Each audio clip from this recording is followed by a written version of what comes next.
Une équipe, 650 personnes. Leur objectif, produire tous les jours des médicaments pour l'Algérie et 7 autres pays africains. Leur nom, le laboratoire pharmaceutique Mérinal. Plus d'informations sur www.mérinal.com. Pour Mérinal, votre confiance n'a pas de prix.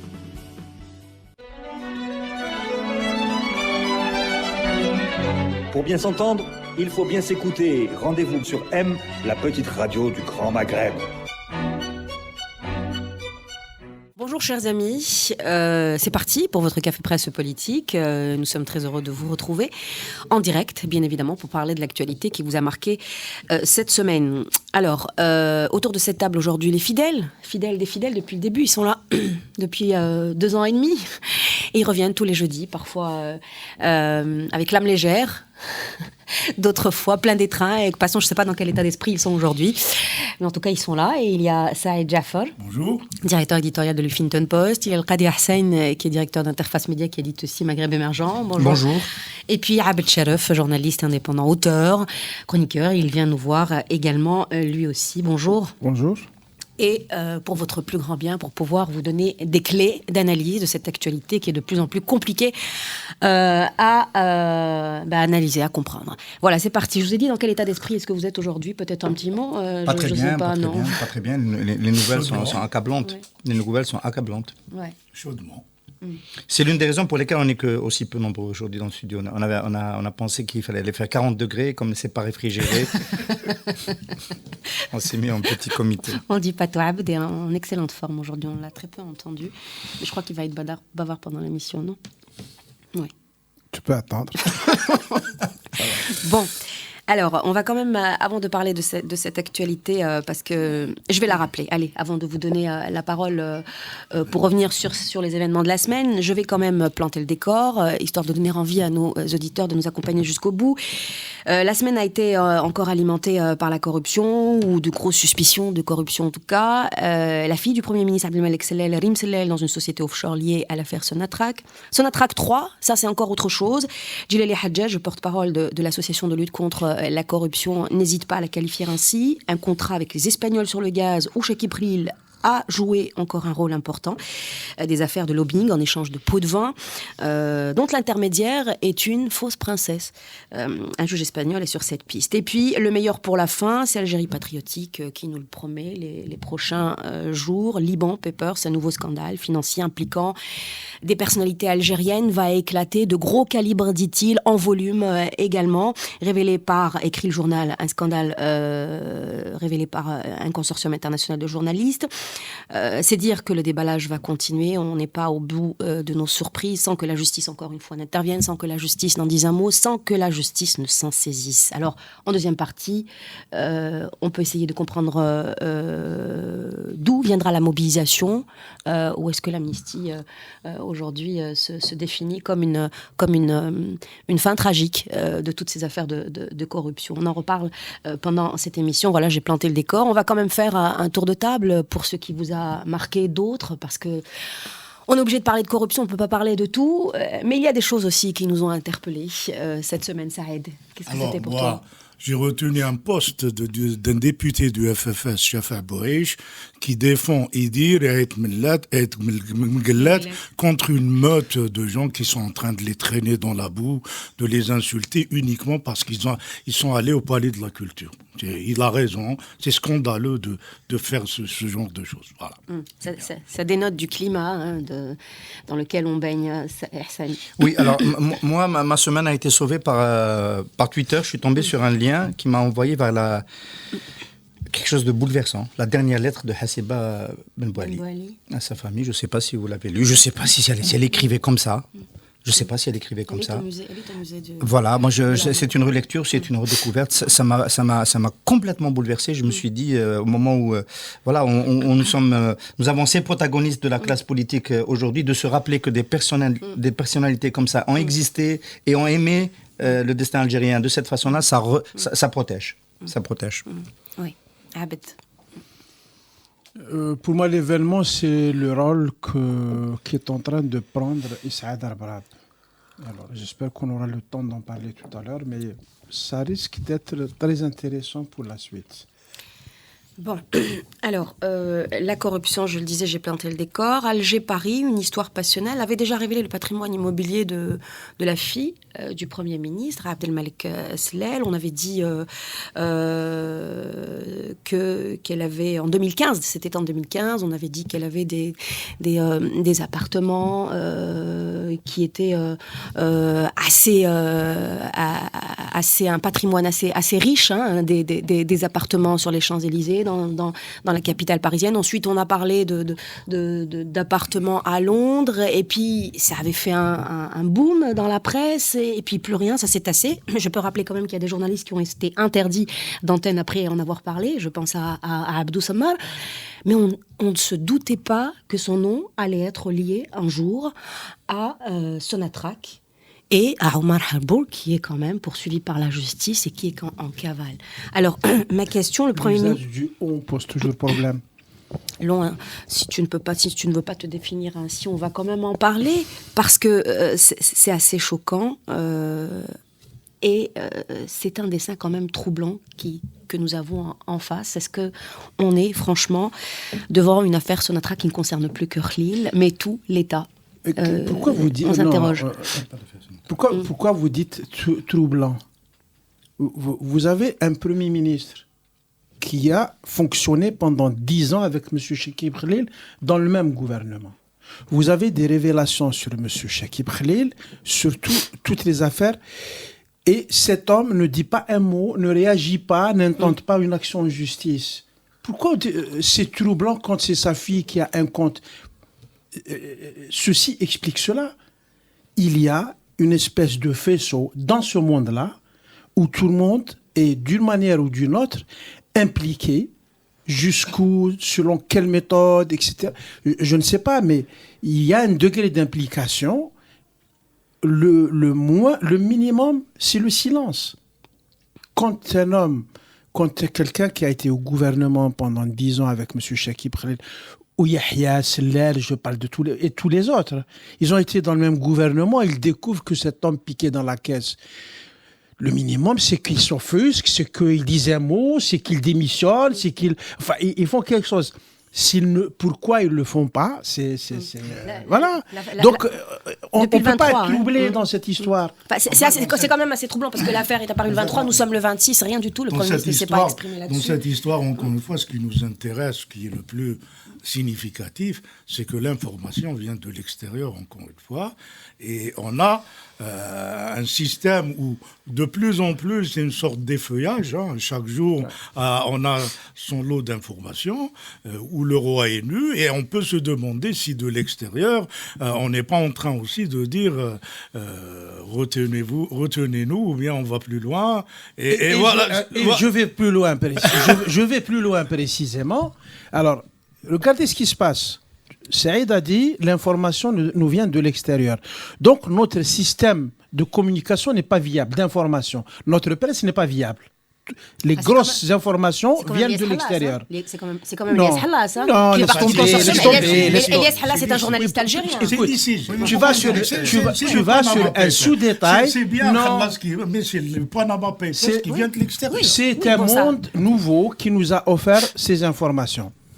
Donc, notre système d'information a failli. Notre système de sécurité a failli. Dans le ministère de l'Énergie, à Sonatrach, au ministère des Travaux Publics, dans le dossier de l'autoroute, il y a des tas d'officiers du DRS qui sont là, qui sont supposés protéger le pays. Non seulement ils ne l'ont pas fait, mais on découvre que de temps en temps, ils étaient complices. Ensuite, l'explication la plus convaincante du retour de Chekib Khlil, c'est quand même celle qui veut qu'on l'a ramené pour le protéger contre des poursuites en Italie ou là aux États-Unis. Ça veut dire que notre justice n'existe pas et qu'on va peut-être être obligé de dire, pourvu que la justice italienne ou américaine fonctionne pour nous protéger.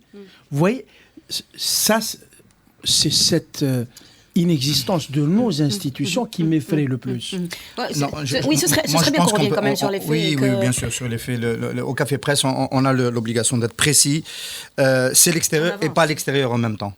En fait, au moment où on parle en ce moment, on peut ouvrir sur Internet. On va aller à l'ESIG. L'ESIG a mis à disposition tous les fichiers qui ont été traités en exclusivité pendant 2 mois par les journalistes liés à l'ESIG. Aujourd'hui, si on veut faire enquêter sur Panama Papers, on peut accéder à la même base de données que l'ESIG. C'est très important. C'est devenu domaine public. Oui. Pendant 2 mois, c'était bloqué pour les journaux liés à ce consortium de journalistes d'investigation. Aujourd'hui, si le Huffington Post met un journaliste et décide de travailler lance les mots de recherche Omar Habbour, etc., on peut faire l'enquête. Donc on peut se réapproprier et localiser et nationaliser cette investigation. Alors j'entends dire, ça vient du Maroc, c'est en train de sortir. Oui. C'est pas vrai. C'est pas vrai. Donc, le journaliste accrédité, le seul journaliste accrédité auprès de l'ESIG en Algérie, c'est Elias Hallas. Il a été parce qu'il a eu à un moment donné un parrainage de Maghreb émergent, il était journaliste à Maghreb émergent. On a fait un bout de chemin ensemble. Il a fait l'enquête Suisse Leaks qui a permis d'inventer la liste des Algériens qui avaient fait de l'évasion fiscale chez HSBC. C'est sorti chez nous. Elias Hallas a fait un autre choix professionnel. Il est allé chez Essaad Arbarab à Liberté. Apparemment, ça s'est pas très bien passé là-bas puisqu'il n'a pas pu éditer les enquêtes qu'il a continué à conduire. Mais les enquêtes sont faites par un journaliste algérien. Il faut arrêter de dire si c'est édité par le Maroc. C'est parce que le partenaire professionnel de Elias Hallas, Mediapart, propose d'éditer en France, Mediapart, mais aussi au Maghreb. Et au Maghreb, c'est le modèle du desk, du journal marocain, le desk, qui est proposé pour éditer, tout simplement. Donc les enquêtes, ce sont ces enquêtes-là, et les prochaines, d'ailleurs, vont peut-être réapparaître à nouveau en Algérie. C'est ce que je souhaite vivement, et d'ailleurs, je recommande à ce que ce journaliste d'investigation se rapproche des journaux algériens, comme il l'a laissé entendre dans un entretien à l'Ouatan Weekend, à Menadi Matares, il a dit je souhaite pouvoir éditer en Algérie parce que c'est pas normal que je sois obligé de m'expatrier. L'appel est lancé. Voilà, donc avec ça, il faut arrêter. Donc la nouveauté, là, et je m'arrête parce que j'ai été trop long, la nouveauté, c'est quand même que jusqu'à maintenant, on pensait que le réseau d'affaires, que le réseau Sellal était différent. En un mot. Là, moi, je fais partie des journalistes qui n'ont jamais cru à cette histoire au mari fortuné de la fille de M. Sellal qui lui aurait acheté un appartement à près d'1 million d'euros à Paris, qui est au nom de la fille de M. Sellal. C'est pas sérieux. Donc, on s'est dit, c'est une petite magouille dans un des secteurs qu'a géré M. Sellal qui a fini en pierre à Paris. Il se trouve que c'est beaucoup plus compliqué et que le réseau... Son nom aujourd'hui apparaît. Voilà. Le réseau, il va falloir le décortiquer. C'est ce que moi, je me propose de le faire, si tu permets, tout à l'heure. Voilà.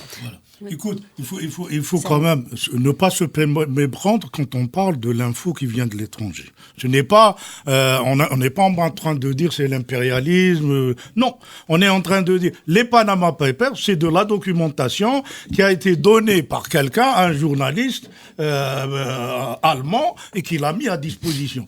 Ce dont on dit, ça veut dire que les pratiques de nos gouvernants, les pratiques de corruption, les informations sur les pots de vin sont à l'extérieur. La structure interne qui était en théorie chargée de prévenir ça, le DRS, a failli. Elle n'a pas réussi à prévenir ça, et elle n'a même pas toutes les informations, et les informations viennent de l'extérieur. On est en train de parler à partir de la logique du système algérien. Pas uniquement sur le fait... On n'est pas en train de critiquer les journalistes. Il faut quand même pas se tromper. C'est pas toutes les... Quand même, il faut être précis. Je critique pas Allah. C'est bien. Il y a une partie de ces informations que le DRS a réunies qui sont au tribunal d'Alger et qui ont fondé un mandat d'arrêt contre Cheikh Ibrahim et contre Omar Habbour et contre Farid Bedjaoui. Qui s'en est saisi, ça c'est encore une autre... Il y a une partie de ces infos qui... le système algérien est organisé de telle manière que normalement, ces faits de corruption n'auraient pas dû arriver, qui auraient dû être contrôlés en amont. Il n'y a pas de raison pour que le DRS soit aussi dominant sur le champ politique, qu'il soit aussi présent dans toutes les structures de l'État, pour que après, c'est en aval qu'il sort des affaires de corruption. Donc, dans cette histoire, il n'y a pas de clan qui est propre. Tous les clans sont complètement faillis. Voilà. Pour revenir un petit peu à cette affaire de Rim Sellel. C'est encore des montages financiers compliqués. Je reviens un petit peu sur l'article de Ilyas Hallas pour essayer de comprendre et pour expliquer un peu le mécanisme aux gens qui nous écoutent. Alors, elle remplace Habbour sur le compte offshore avec un capital de $50,000 en 2005, puis elle disparaît en 2010, désactivée en 2007, puis réactivée en 2008, puis Habbour revient un petit peu dans le dossier, sur les papiers. Tout ça, bien sûr, c'est fait pour brouiller les pistes, mais d'après cet article, on est dans la même procédure par laquelle est passée la femme de Cheikh Ibrahim. Est-ce qu'on est dans la même procédure par laquelle est passé Habbour dans l'affaire que l'on connaît déjà? L'erreur qu'il ne faut pas commettre, c'est de dire que la fille de M. Sellel est associée à l'affaire Sonatrach. Elle est associée à un monsieur qui a reçu de l'argent dans le cadre de l'affaire Sonatrach. Il a reçu à Omar Habbour, qui est le gestionnaire de patrimoine du grand faiseur de riches du secteur de l'énergie, qui est M. Khalil. Elle est quand même devenue propriétaire complètement à une période donnée. Oui. Non, on est dans la malversation. Enfin, c'est 50 000 euros, c'est pas les montants qui ont été appropriés, c'est le capital social de l'entreprise. Oui. Donc, on peut avoir une entreprise de 50 000 euros de capital social avec des flux de plusieurs millions d'euros. C'est juste le capital social qui justifie l'existence de la société. Donc, la surprise, c'est Omar Habbour. C'est-à-dire, on s'est dit, le secteur de l'autoroute Est-Ouest a eu recours à d'autres intermédiaires, à un autre réseau. Donc, on a eu un procès avec Chani Mjdoub. On s'est dit, dans l'hydraulique, il y a eu, parce que M. Sellel est passé par l'hydraulique, c'est de ce côté-là qu'on pense qu'il y a peut-être eu malversation, peut-être ailleurs. Il y a un long parcours aux fonctionnaires de l'État de M. Sellel. On pensait que ça s'était passé selon un peu le schéma de Saïdani, un peu le schéma basique. Tu as une commission à Paris, tu achètes un appartement, et pas le schéma sophistiqué de Khalil. On se rend compte que dès la première moitié des années 2000, Sellel était en affaire avec Habbour. C'est pas sa fille de 23 ans à l'époque qui a monté avec la fiduciaire. Il n'était pas Premier ministre. Elle n'avait pas besoin d'être Premier ministre. Saïdani n'a jamais été Premier ministre. Donc, la surprise, c'est d'avoir un dispositif qui, en fait, montre que la répartition des commissions et des rentes peut être gérée par un réseau qui dépasse un seul secteur, qui est multisecteur. Et qui explique ensuite ce qui nous a manqué, nous, pendant longtemps, qui explique les solidarités politiques. Sellel a joué la carte Bouteflika jusqu'au bout, il a été fidèle à Bouteflika jusqu'au bout, il a été pour le quatrième mandat jusqu'au bout. Il y en a beaucoup qui pensaient que c'était le poisson pilote ou le missile caché du général Toufik. Enfin, apparemment, il avait des solidarités plus fortes du côté du business avec le camp présidentiel. À rebours, cette information-là, elle permet de beaucoup mieux comprendre, et on aurait peut-être fait des pronostics différents si on l'avait avant. Sauf que même quand tu mets en place donc ces connexions de M. Habbour avec clan présidentiel Sellel, tu établis en même temps une espèce de distinction avec les autres clans, ce qui n'est pas le cas du tout. Les réseaux sont les mêmes de bout en bout, totalement impliqués, qu'il s'agisse des réseaux qui étaient gérés par le général Toufik, par Abdelaziz Bouteflika, par le cercle gravitant autour de Bouteflika, je veux dire. Tous ces cercles-là sont les mêmes, ils sont tous liés, ils sont tous connectés.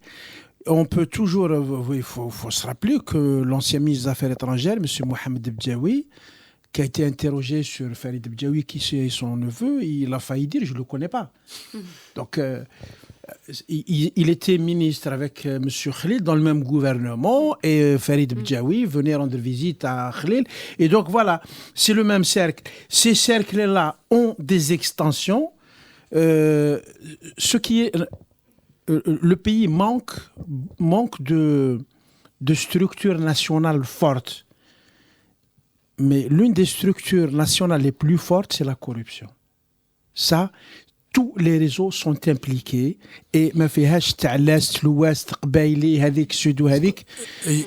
ne pense pas que ça soit tout à fait comme ça. Je pense pas. Je pense que les réseaux dominants, il y a des réseaux dominants et des sous-réseaux. On se souvient tous du Moudjahid Msoud Zgar, dit Rachid Kaza, qui était l'homme qui traitait la relation Algérie-États-Unis. et qui était pourvoyeur d'armes de la Révolution, et qui négociait avec les républicains, etc., etc. Bon. Pour faire des affaires avec une partie avec les États-Unis, une partie du monde occidental, il fallait quelque part impliquer Rachid Kaza. Quand Shell est arrivé, M. Zgal s'est retrouvé en prison. Il fallait changer les réseaux d'affaires. Et tout le monde dit que c'est l'Arabie Belkhair qui lui a monté le dossier pour le mettre en prison, pour libérer la place. Le réseau Bouteflika, c'était aujourd'hui le réseau de l'ère Bouteflika. On ne va pas faire l'erreur du monde de citer Abdelaziz Bouteflika alors qu'on n'a pas de preuves directes contre le président et encore pour le moment contre son frère. Mais le réseau d'affaires qui s'est développé sous lui, le chef de ce réseau d'affaires, c'est M. Khalil. C'est pas contradictoire, voilà, mais dans ce montage-là, la différence, elle se fait où? Elle se fait sur un réseau, c'est-à-dire celui qui est en connexion directe avec le premier cercle du président. C'est normal. Mais les autres réseaux qui font le système sont les mêmes. Hier, comme on va dire les choses un peu brutalement, même si ce n'est pas vraiment le cas, on va dire que le milliardaire du régime pendant les années 90, c'était Rabrab. Aujourd'hui, ça va être Haddad. C'est une personne qui change. Mais le reste des fortunes qui gravitent autour du pouvoir et qui ont accès à des avantages indus de manière incroyable, ils restent les mêmes. C'est des fluctuations mineures. Pour le moment, on a un champ où c'est Habbour avec Farid Bidjaoui qui est l'acteur. Alors, c'est un franco-algérien, donc c'est déjà un homme transnational. Et il gère des affaires transnationales. C'est-à-dire, les Algériens, ceux qui sont au pouvoir, qui concluent des contrats, etc., traficotent avec des gens à l'extérieur. On est totalement dans une mondialisation corruptrice. Ce n'est pas une mondialisation vertueuse où ça nous mettrait à jour au plan de la production. Ça nous donne de la technicité en matière de corruption, de destruction de nos propres valeurs. Et ça, quand il disait on n'a pas d'institution nationale, c'est peu grave. C'est-à-dire, il y a beaucoup, moi j'ai jamais cru à ça, il y a beaucoup qui croyaient que c'est le DRS qui assumait cette fonction, donc en sorte de tuteur qui protège le pays de toutes ces affaires. Or, on se rend compte, ces affaires-là, c'est un segment. C'est un petit segment. Attends, très important à dire. C'est justement ce qu'on a entre les mains. Une phrase. Ce que nous savons, c'est probablement 2-3% de ce qu'il y a. Alors, ce qu'on a entre les mains aujourd'hui, est-ce que ça nous permet de dire que la corruption, c'est l'affaire de l'État, c'est une affaire d'État, ou est-ce que Sonatrach, la corruption, avec cette histoire de Sonatrach, c'est l'affaire d'État? Voilà. C'est clair que c'est une affaire d'État, ça pose un vrai problème. C'est Sonatrach, est-ce que nous avons entre les mains, c'est Sonatrach ou c'est la corruption de manière générale? Les décisions, il y a, quand je disais, les niveaux des réseaux ne sont pas les mêmes. Il y a des réseaux qui peuvent obtenir des contrats de plusieurs milliards de dollars, ça se négocie dans l'entourage direct du président. Et il y a des réseaux qui te permettent d'avoir la fourniture pour une centrale, un château d'eau, pour rester dans le secteur de l'hydraulique, et ça se joue à la marge. Et c'est pas les mêmes niveaux de décision qui sont engagés. Ça peut se jouer au niveau d'un directeur général, ou d'un directeur d'office, ou d'un haut fonctionnaire dans un ministère. Voilà. Nous, les affaires... moi, je ne suis pas d'accord pour dire que c'est 2%. Moi, je pense que c'est plus de la moitié de la corruption qui est devenue visible. Pourquoi? Parce que c'est la partie de la corruption qui est tellement importante qu'on ne peut pas la recycler en Algérie. Il faut la mettre dans les paradis fiscaux, il faut la cacher, il faut créer des sociétés écrans, etc. Moi, je pense, je pense pas on regarde 2%, on regarde le gros de l'iceberg. Maintenant, ça pose le problème. Ça pose le vrai problème. Ben évidemment, c'est diffusé dans la société après les calculs. Ça pose le vrai problème de comment. Moi, je pense que sur le DRS, Général Toufik, on dit la faillite, c'est son réseau. Moi, j'attribue à chacun ses turpitudes. Le Général Toufik est responsable devant l'histoire de l'organisation du contre-terrorisme qui a coûté la vie à des milliers d'Algériens innocents. Devant l'histoire, devant les Algériens, devant la communauté internationale, c'est un candidat pour le jugement. il doit rendre des comptes sur cette question-là. Parce que le DRS a été responsable de milliers de disparitions et d'une politique de lutte contre le terrorisme qui a produit du terrorisme. Ça, c'est son dossier à lui. Sur ça, il y a du factuel précis. Moi, je quitte, voilà. je quitte le CPP. Voilà, hein. ça c'est du factuel précis. Sur la corruption, sur la corruption, non, sur la corruption, le général Toufik, il n'a pas de réputation il n'a pas. Nous, on travaille depuis très longtemps. J'ai jamais croisé le nom, ses enfants. Etc. Il n'a pas de ce côté-là, on n'a pas entendu. Il n'y a rien. On parle de la structure. Hein. Oui, alors oui, il faut quand même différencier. Non, on parle de la structure, on parle de son responsable. Quand on parle de la structure, ce que je suis en train de dire, c'est une responsabilité politique. Hein. Je ne suis pas en train de dire que Général a fait lui-même. Je parle d'une responsabilité politique. Qu'on s'entende bien, tu peux assumer ce que je dis quand il s'agit de responsabilité politique. Donc on sépare. Sur la corruption, on ne peut pas dire le DRS n'a pas fait son travail.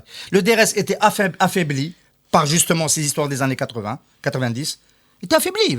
Moralement, il est affaibli. C'est-à-dire que quand il a commencé à s'attaquer, quand il a jugé que son attaque, c'est de la souveraineté nationale, il a lancé cette enquête parce que c'est la souveraineté nationale, il y avait de grands enjeux. Et on a vu la suite. Ça s'est bloqué, le DRS s'est cassé. Alors, la seule chose que je retiens de la mauvaise défense de Khalil, c'est de dire qu'à chaque contrat, ils étaient là-bas. Les gens du DRS. Et M. Khalil le dit. Je le retiens. C'est la seule chose que je retiens. Donc, tout le monde est à coquiner avec tout le monde. Il y a une association générale, une entente sur la manière de répartir les... Ce qui peut expliquer pourquoi est-ce qu'on a mis du temps avant de révéler toutes ces affaires et pourquoi est-ce qu'on n'a pas eu d'infos. Les sympathies de Hissène reviennent un petit peu à la surface, mais ce sont des choses structurelles.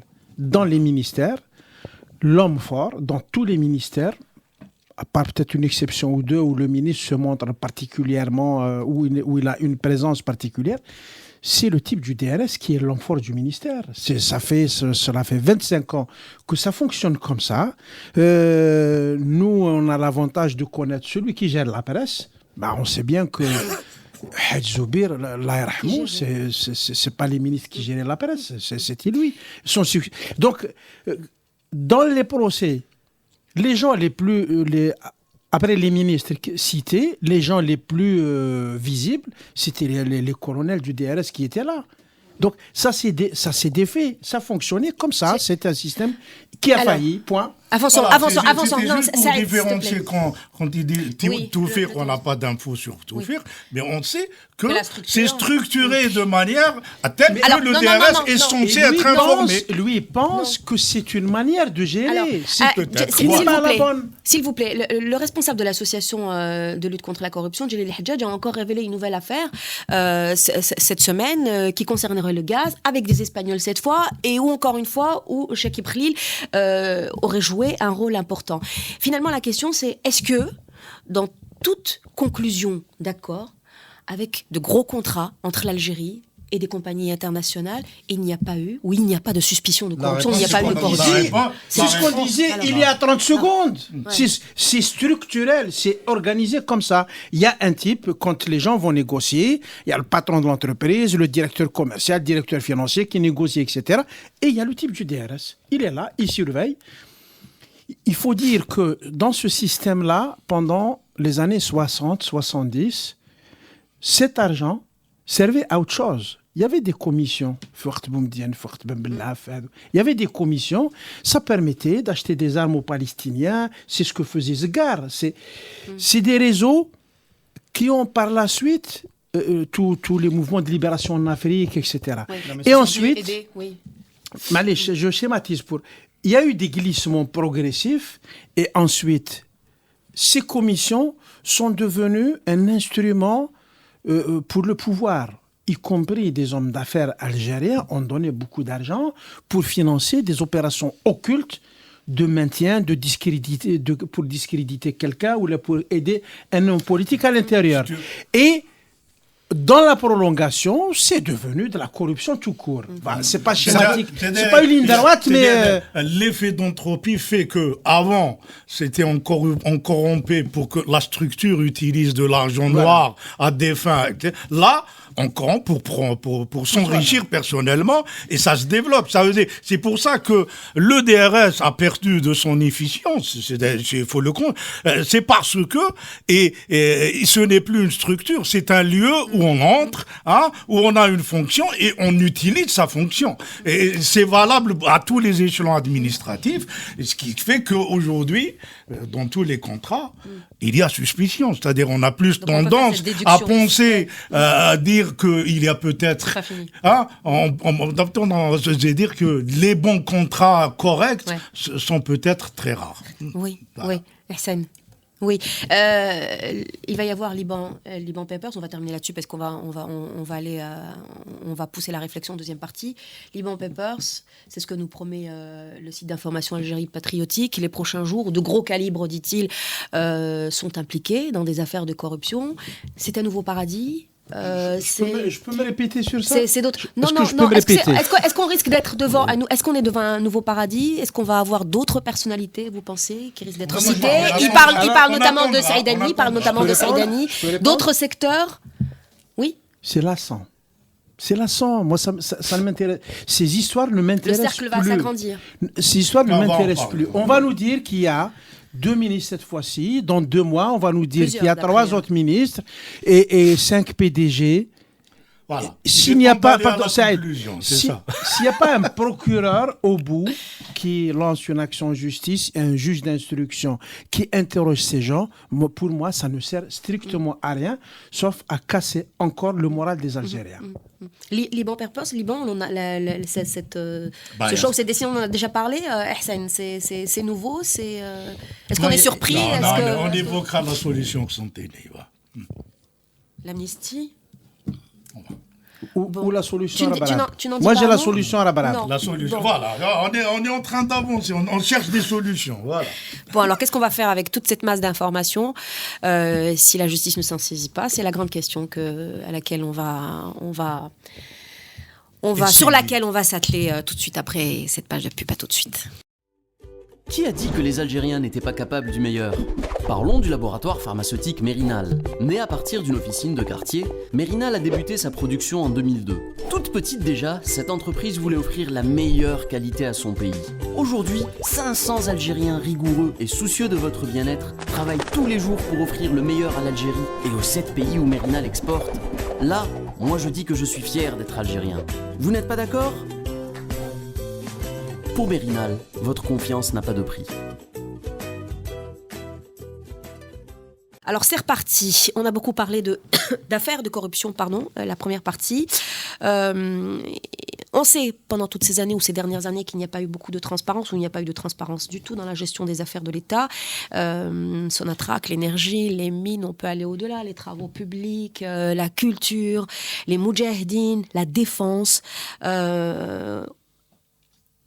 Ces secteurs n'ont jamais rendu de compte. Il n'y a pas eu on n'a pas rendu de compte. Il n'y a pas eu d'obligation de résultat depuis plusieurs années. Et les lois de finances non plus. Mieux encore, elles ont alimenté cette opacité dans la gestion. Sans être directement incriminé, finalement, l'État, aujourd'hui, est complètement responsable de la corruption de par sa gestion, ça c'est certain. Comment est-ce qu'il va réagir face à ces nouvelles affaires de corruption ? Et ensuite, la question, c'est qui peut prendre ou rendre public ou se réapproprier l'espace public. J'ai presque envie de rappeler que pour Hegel, un grand philosophe, l'État, c'est la loi. Quand la loi ne s'applique pas, la Constitution ne s'applique pas. Quand on bafoue la Constitution quand on veut, on peut la changer quand on veut. À partir de là, il n'y a plus d'État. On a un pouvoir de fait qui se donne des attributs de l'État.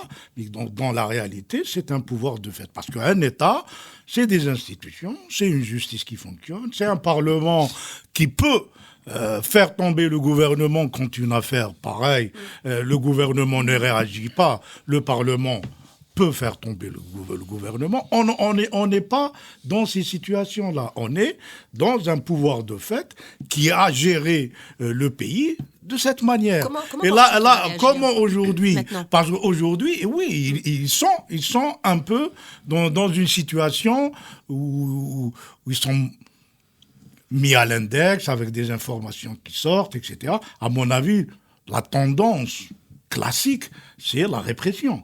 Ils vont serrer la vis. Ce qu'ils annoncent pour les télévisions privées, qui sont les leurs, hein, moi je n'y crois pas. Hein, c'est-à-dire, ce sont ces télévisions qui ont été créées en dehors de la loi, donc fragiles, que le pouvoir aujourd'hui dit je vous élimine, je vous ai permis d'exister par pur consentement et je décide de vous éliminer, je vous élimine. C'est un pouvoir. S'il y avait un État, ces télévisions n'auraient pas existé sans la loi, elles auraient existé par la loi, il y aurait de la difficulté à M. Sellal de venir discourir et dire vous allez disparaître, je garde que les miennes. Donc, on est dans une logique aujourd'hui de répression qui peut, à mon avis, s'accentuer. Voilà. C'est la réponse que l'État va donner à toutes ces affaires de corruption révélées. Ça dépend en fait de la feuille de route du pouvoir. Et là, il faudrait qu'on regarde les choses un petit peu là où on est. On est au milieu du deuxième mandat, du quatrième mandat. Il faut se préparer donc pour la suite. Et à mon avis, c'est ce qui est en train de se passer aujourd'hui. On prépare le terrain à une décision qui va être prise, on va dire, on prend deux cas de figure. Le président Bouteflika va au bout de son mandat. S'il va au bout de son mandat, la décision sur sa succession doit être prise à la fin de l'année prochaine, avant la fin de l'année prochaine. Et donc, le pouvoir se sent obligé de mettre le dispositif pour préparer cette décision. Il y a un autre cas de figure où le président Bouteflika partirait plus tôt, et donc là, on serait un peu plus dans l'urgence et les choses se précipiteraient. Mais de toutes les façons, ça oblige au même dispositif. Ce dispositif implique une chose qui est très simple. Rappelez-vous, la veille du quatrième mandat, Parmi ce qu'on a observé, c'est que tous les hommes qui ont appartenu au système sont venus en ordre serré applaudir le président Bouteflika. Il faut se rappeler que Ouihai Belkhadem avait été renvoyé quelques mois auparavant. Ils sont revenus applaudir. L'un d'eux est resté, l'autre est parti. Donc, c'est ce dispositif qui se met en place. La question la plus intéressante, ça serait de savoir autour de qui s'organisent ces choses-là et au profit de qui. Au profit de qui? Bon, c'est le même système, mais surtout autour de qui. Qui c'est le chef d'orchestre qui est en train de mettre en musique tout ça? Ça, c'est très intéressant. Il faut juste ajouter que le joujou qui permettait ça, ils l'ont cassé, hein, en partie. Le DRS, c'est le DRS qui ramenait tous ces gens-là, les installait, avec ses manières de gérer. C'est en partie. C'est ce qu'on nous dit. C'est la partie. Eh bien, écoute, est-ce que c'est pas la branche la plus gangrénée, celle dont on parlait tout à l'heure, celle qui s'est trop mêlée de corruption, de dossiers, etc. Est-ce que ce n'est pas celle-là qui a été évacuée pour laisser le cœur du système fonctionner de manière plus correcte? On ne sait pas. Alors, quelle est la partie qui a été évacuée. Parlons de la société civile, si vous le voulez bien. On nous l'a souvent reproché, et c'est vrai qu'elle a un rôle à jouer. Mechri, l'un des avocats du général Ben Hadid, cette semaine, a fait une déclaration quand même tonitruante, j'allais dire, où il dit « Je n'ai plus confiance en la justice ». Je n'ai pas confiance en la justice. C'est un malaise qui est exprimé au sein de la corporation. Le général Ben Hadid... Il faut qu'il regarde le CPP dans ce cas. Alors, il défend le général Ben Hadid, rappelons-le, qui est en prison depuis le 30 septembre dernier, sans jugement. Et tous les recours ont été apparemment épuisés. Il dit, la justice, je n'ai plus confiance. Alors, est-ce que la mobilisation viendrait peut-être de la part de la justice, de la part des juges, qui quand même ont... Alors, la mobilisation. Moi, je pense que dans la feuille de route... Se sont investis, c'est bien quand même de le rappeler, se sont investis et ont prêté serment, c'est pas rien. Hein, alors, mobilisation populaire, je laisse la parole Qadi Hassan. La feuille de route dont parle Abd Sharif, du quatrième mandat, elle a été beaucoup chahutée depuis le début, et certains que quand ils ont proposé de continuer avec un président malade dans cet état, ils ne pensaient pas que ça allait se passer comme ça. Premier incident de parcours, qui n'est pas conforme, c'est la chute des prix du pétrole. Dès juin, 3 mois après l'élection de Bouteflika. C'est important. Deuxième accident de parcours, j'ai envie de dire, ce sont les affaires qui sont remontées, Panama Papers, qui fait qu'aujourd'hui, qui sont en traque, etc. Et c'est pas fini. C'est très difficile à gérer. C'est extrêmement difficile à gérer. La preuve, c'est que nous-mêmes, on n'arrive pas à se dégager de ce sujet tous les jeudis au Café Presse. Le troisième incident de parcours, entre guillemets, qui serait plus qu'un incident, ce serait un peu le résultat de toute cette situation-là. Crise morale avec les affaires, crise économique avec la chute du prix du pétrole. L'acteur absent de nos débats depuis de longs mois se remettrait en route. C'est l'acteur civique, c'est l'acteur social. Abed en parle un peu de la façon dont il vient d'en parler. Moi, j'en parle sérieusement. Je pense que dans les mois qui viennent, la nouvelle donne, c'est l'intrusion de ces acteurs-là qui jusqu'à aujourd'hui étaient exclus parce que ils étaient inondés par la redistribution. Ils considéraient qu'après tout, les apports des années Bouteflika étaient supérieurs aux nuisances. Ils a apporté la paix, etc. Alors ça passe par deux catégories. Ça passe en gros par deux catégories. Il y a une catégorie qui fonctionne déjà mais qui est faible, c'est la classe politique, c'est l'opposition de Zeralda. Bien. Les associations, effectivement, les corporations, les métiers, le syndicalisme. De plus en plus, il y aura, on n'en a pas eu le temps d'en parler, mais il y a eu une grève dure à la SNTF pendant 10 jours. Évidemment, quand il s'agit de petites corporations où seuls les traminots, les chauffeurs, les conducteurs bloquent toute la voie, on se dit c'est pas un mouvement populaire, c'est vrai que c'est confiné. Mais aujourd'hui, la tendance vers les mobilisations, il y a les médecins, il y a de plus en plus de corporations qui se mobilisent, va changer le climat. L'autre volet, celui qui, lui, définitivement change la donne au niveau de l'expression politique, ce sont les émeutes non contrôlées. Et les émeutes non contrôlées vont revenir à une échelle massive. Moi, je prends le pari qu'il y aura un nouvel octobre 88. On y va tout droit. À quel moment, comment, quels acteurs, etc. On y va tout droit. Je signale pour finir que les supporters du MCA ont développé une chanson qui circule sur Internet aujourd'hui, qui promettent un nouvel octobre au régime, qui disent « Nous ne sommes pas dupes, nous voulons welcome. On dirait welcome octobre جديد. ويعطيهم الصحة. » La société civile algérienne avec Khalida Toumi et Omar Ghreb, ça risque d'avoir des couleurs. Les supporters du Mouloudia ne sont pas Omar Ghreb. Vous ne croyez pas. Ils sont pas Omar Ghreb. Attendez. Vous ne croyez pas à une mobilisation contre la corruption qui défendrait des avocats, des juges, qui défendraient la cause, qui est la grande cause de la justice, comme l'ont fait les policiers pour leurs affaires, pour leur situation sociale en 2014. Vous n'y croyez pas aujourd'hui pour une cause comme ça? Non, il s'agit on parle de corruption, on ne parle pas de mécontentement. C'est un souhait. Non, je vous pose la question. C'est un souhait qui pour l'instant, est-ce qu'on peut répondre? Pour l'instant, c'est une fiction souhaitable. Hein, disons. Mais c'est une fiction. Pour l'instant, c'est une fiction. L'appareil judiciaire, vous pouvez aller chez des juges. Moi, j'ai eu une fois, il y avait un Bouchachi qui défendait les juges, et un juge m'a dit, tu sais, le plus triste, c'est que normalement, c'est moi qui défends Bouchachi, c'est pas Bouchachi qui me défend. Nous sommes dans une situation où le juge n'a pas ce qu'il est censé faire. Le juge est censé défendre la loi, appliquer la loi et protéger les justiciables contre les abus. Or, dans des situations, il est arrivé que c'est un avocat, qui est en quelque sorte un acteur de la justice, mais c'est l'avocat qui défend le juge. Il dit c'est une situation, le juge le reconnaît, que c'était une situation pas normale. Voilà. Donc, un mouvement, aujourd'hui, sa déclaration représente un malaise. On sent bien un malaise dans cette corporation vis-à-vis de toutes ces affaires de corruption. Elle parle de Méchiri. Il n'a qu'à écouter le CPP. On a dit autour de cette table, depuis qu'on parle de corruption, que quand un homme est accusé dans un journal... Il légitime. Non. On a dit ici, quand le nom de quelqu'un sort dans un journal, disons qu'il a pris tant d'argent dans cette affaire-là. Il n'y a pas un juge qui va le convoquer pour l'interroger. Ça y est, il n'y a plus de justice. On ne parle pas de justice. Il ne faut pas vendre de la fiction. Je vais plus loin. C'est du mensonge. Dire qu'il va y avoir de la mobilisation des juges, c'est un mensonge. Point barre. C'est orienter les gens sur de fausses directions. Moi, je trouve plus intéressant, je ne sais pas. je trouve très intéressant d'évoquer Issaad Al-Barab.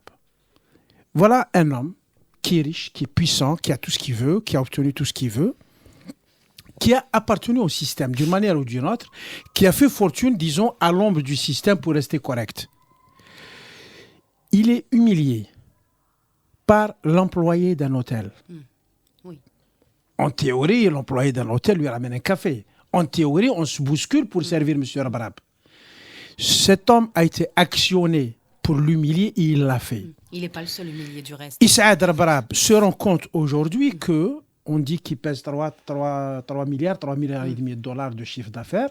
Il se rend compte que 3 milliards de dollars ne pèsent strictement rien devant un employé d'un hôtel qui a reçu une instruction. Alors, qui a été actionné. Comment il va réagir? Est-ce qu'il va rester dans son fonctionnement intérieur, c'est-à-dire continuer à amasser de l'argent en conciliant les méthodes antérieures, c'est-à-dire bien être introduit pour avoir des terrains, pour faciliter ses prêts bancaires, pour faire avancer ses affaires, etc. Ou bien il va se dire, non, j'ai atteint une dimension qui me permet de faire autrement, de devenir autonome par rapport à l'administration, à la bureaucratie, à la corruption, et que je prends mes distances, je me donne 5 ans, 10 ans pour que cet empire devienne autonome.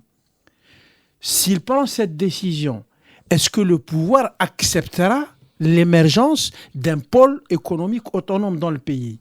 Ça, je trouve beaucoup plus intéressant. On n'est pas sur les mêmes échelles de temps. On n'est pas sur les mêmes échelles de temps. Je pense que le temps politique, dans ce cas précis, est plus réduit que le temps économique auquel tu fais référence. Effectivement, Issaad Al-Barab peut choisir de se constituer autrement et de convertir sa puissance économique en influence politique plus grande, parce qu'elle existe déjà, mais plus grande. Mais aujourd'hui, ça se passe déjà ailleurs. Ça se passe déjà ailleurs, au sens où il y a des acteurs autonomes dans la société qui sont humiliés. Eux, ça se passe pas dans l'ambiance feutrée de l'hôtel Horaci, qui sont humiliés tous les jours par le hagra et par le fait que ça se resserre, etc. Et qui vont réagir avec leurs moyens selon un calendrier qui, du point de vue temporel, est plus réduit. C'est-à-dire Al-Barab n'aura pas le temps d'être l'acteur que tu décris demain. Il peut avoir son propre agenda, ne plus être lié à l'agenda du pouvoir. Il fonctionne, il coupe les branches pourries, il assainit ses situations, il règle, il ne fait plus de demandes de privilèges plus ou moins indus. Il fonctionne normalement. Ses affaires risquent de péricliter, il risque de perdre de l'argent en attendant. Mais est-ce qu'il va faire? C'est des choix qu'il faut faire. Alors, on n'est pas dans la mobilisation ni par-ci ni par-là. Moi j'ai presque, je vais te donner la parole, mais j'ai presque l'impression qu'on va droit vers une amnistie, une amnistie peut-être assumée, fatale, mais ça ne change rien. L'amnistie. Moi, je voulais répondre à la question du début. Que va faire le pouvoir devant cette situation-là? Et Saïd Jafar a évoqué le risque du durcissement et de la répression. C'est une vraie option qui se présente devant un pouvoir qui de mon point de vue, n'a pas prévu de se retrouver dans cette situation-là. Je cite 2 exemples. Il y a 2 grands scénarios. Il y a le scénario chinois. Les Chinois, ils ont un parti communiste qui agrège les meilleures élites du pays, qui réfléchit sur 50 ans et qui a compris que la croissance chinoise n'allait pas pouvoir assurer le bien-être qu'elle a assuré et qu'elle était en train de diffuser pendant longtemps. Qu'est-ce qu'ils ont fait? Ils ont ramené un jeune responsable, Xi, qui avait comme mot d'ordre de lutter contre la corruption. Et depuis 3 ans, depuis 2013, il y a 50 000 têtes qui ont sauté, les gens sont obligés de rembourser. Et le message qui est envoyé au pays, c'est on va moins s'enrichir, mais ceux qui ont tapé dans la caisse, ils payent. C'est une manière d'essayer de maintenir de la cohésion sociale. La justice italienne a fait exactement la même chose. Ils ont fait une anticipation du point de vue d'un logos qui réfléchit pour tout le pays. On est dans l'égal. Le PC chinois est une institution, le FLN de Saadani, c'est un hammam. Il y a l'autre scénario, c'est quand en Tunisie, on trouvait que la prédation des Trabelsi était devenue trop forte. Le pouvoir tunisien a continué à réprimer. Le pouvoir tunisien, il est allé dans l'autre direction. Au lieu de couper des têtes et essayer de dire attention, nous on est capable de faire de l'ordre chez nous, Ben Ali finissant est devenu plus dur. Et le scénario qui s'est passé en Tunisie, c'était pas un scénario prévu du tout. que ça se passe comme ça, que ça. C'est pour ça que je dis, moi, ça va dépendre beaucoup de ce que va faire le régime algérien. Et c'est vrai que dans l'état de désordre et d'entropie dans lequel nous sommes, si elle veut aller vers la répression comme il laisse entendre, et que d'autres disent on n'est pas suffisamment outillé, on n'est pas assez légitime pour le faire, etc., on va rester dans un entre-deux. Troisième scénario, c'est ni la Chine ni la Tunisie de Ben Ali. C'est l'Algérie. Non, je suis assez d'accord sur Ihsan, d'ailleurs, c'est ce qui m'inquiète. Ça va dépendre de ce que va faire le pouvoir. Or, le pouvoir a son propre agenda et je suis obligé de constater qu'aujourd'hui, le mouvement, la lutte politique est dans une situation de reflux très grave. Le niveau de mobilisation est très très bas. Évidemment, quand je parlais tout à l'heure de Rabrab, je n'attends pas une solution de Rabrab. C'est un indice d'une évolution d'un élément dans tout ça. Le politique, précisément, c'est de faire la jonction entre tous ces acteurs, y compris des gens qui gagnent de l'argent mais qui ont envie de le gagner autrement, avec une population qui veut se défendre, qui veut vivre dignement. C'est ça le travail du politique. Et quand on regarde dans cette direction, force est de constater qu'on est à un niveau très très bas, que ça ne sera pas demain la veille. Je suis entièrement d'accord. C'est ça la difficulté, c'est que les années Bouteflika ont quand même intégré beaucoup des éléments de la classe moyenne supérieure qui ont abandonné la politique. Et en général, c'est eux qui font la politique. Hein. Les classes populaires, dans le système algérien, les classes populaires peuvent sécréter quelques éléments, mais c'est pas au plan massif. Ce sont les classes moyennes supérieures qui font de la politique. Oh, ils sont pratiquement beaucoup. Soit elles se sont exilées en disant que rester c'est une indignité totale, soit elles se sont intégrées dans les réseaux. Et là, le champ politique est complètement déserté. C'est un gros problème. Mais c'est pas complètement noir. Hein. C'est parce que on est en situation. J'ai envie de m'enfuir là, c'est bon. Non. J'ai envie de m'enfuir, sortir de studio. Tu vas qui pontifie chaque semaine. C'est quand même. On est à la fin d'un cycle. On est à la fin d'un cycle. Quand donc la présidence de Abdelaziz Bouteflika prendra fin, il faudra regarder plus loin vers l'avenir et on va se rendre compte que il y a de vraies opportunités, il y a de vraies possibilités. Il suffit de mettre en place. Regardez on parlait tout à l'heure du DRS. On va imaginer un schéma très théorique, mais bon, on a coupé symboliquement un peu les branches pourries, et que ce DRS, cette armée, cette nouvelle génération d'officiers puissent avoir un raisonnement un peu différent de construction, parce qu'ils vont avoir à gérer le pays, parce qu'ils vont avoir à faire face aux problèmes qui vont venir. Donc, ils vont réfléchir de manière différente. Il suffit que l'énergie négative qui est déployée jusque-là soit neutre ou soit positive pour que les choses puissent avancer très rapidement. Et c'est des dynamiques qui se mettent en place. C'est bien, sauf que l'avenir s'écrit aujourd'hui. On pourra peut-être découvrir que le droit dégage en croissance de PIB quelque chose de très substantiel. C'est ce que dit M. Hernando de Soto qu'on a reçu dans ce studio-là.